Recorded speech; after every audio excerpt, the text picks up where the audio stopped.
Welcome to Savvy Game Reviews.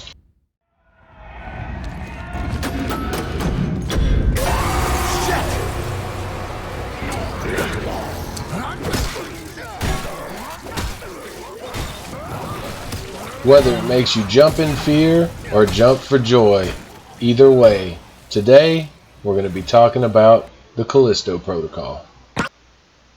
Where do I start? They promised this game to be like Dead Space, and they really delivered on that promise. I have to agree with them. It's actually one of the main reasons why I was so excited to play this game. I'm a huge Dead Space fan, and I could not wait for it. I guess I'll start with like the fighting system and like the equipment usage and stuff. You get a gun before you start getting to use your kinesis, which is like gravity field where you can push and pull enemies around and stuff. Unlike Dead Space, you're not grabbing like sharp objects and throwing them into people. You're actually just straight up picking up the enemy, tossing them into each other or off the map, whatever suits your fancy. It's a pretty unique turn on the way that is used, and I liked it honestly. But at first, the tutorial was kind of wonky. It really didn't give you a clear-cut instruction on what you can do. It was just more leaned to like bring them to you, fight them, hit them up a couple of times. And as far as like fighting goes, it is a melee heavy game, extremely melee heavy game. You do unlock weapons like pistols and shotguns and assault rifles, but to be honest, all the weapons seem to be more of like a combo link than it is to just have like a gun and shoot.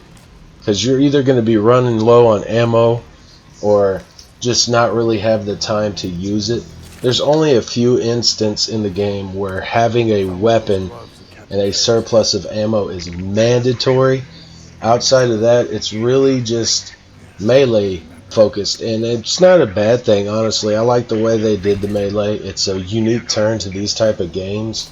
Although I do say that if you get into a situation where you're fighting more than one enemy, it's going to be tough because there's no real way to switching targets. So if you're fighting one, you're kind of swinging wild because it will jump to different targets, which can be extremely inconvenient, making the guns a little bit more helpful.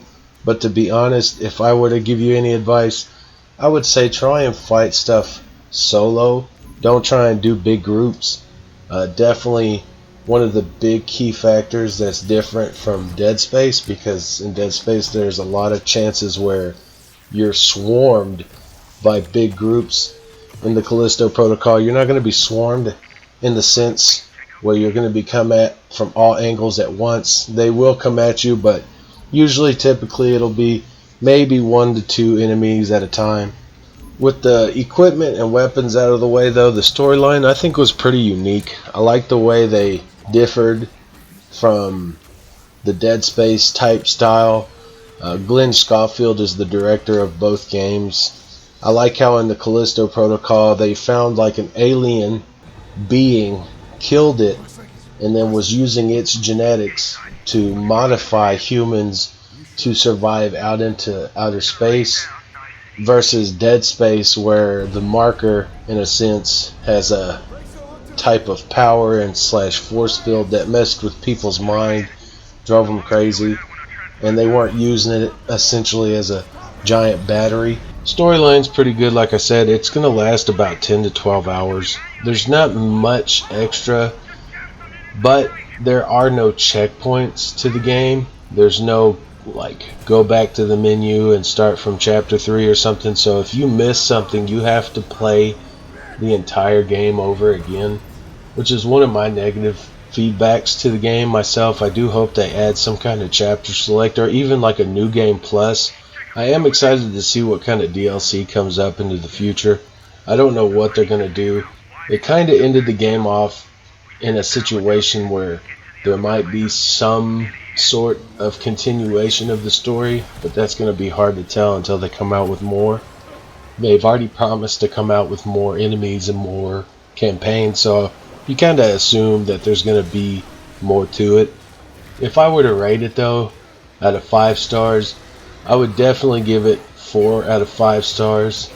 They've definitely done some work for the PC version, because when release came out, frame rate drops. It was rough for PC. For what I know, console was doing pretty good. The achievements aren't too bad. Like I said though, it's a 10 to 12 hour long campaign, so if you miss anything, you're going to have to go all the way back trying to extend the replay value of the game. But if you're not really an achievement hunter and don't care about 100%ing a game that much, this will be a great sit down story game for you to enjoy. I guess that's pretty much it. I'm really excited that there's a new game in the Dead Space type genre of gaming. Really excited about that. I'm really hoping that in the future that we can get more games like this. I'm really excited about the January remaster of Dead Space. Don't forget to hit that like and subscribe button. I definitely appreciate it. I really hope to stick around, and I'll see you guys in the next video.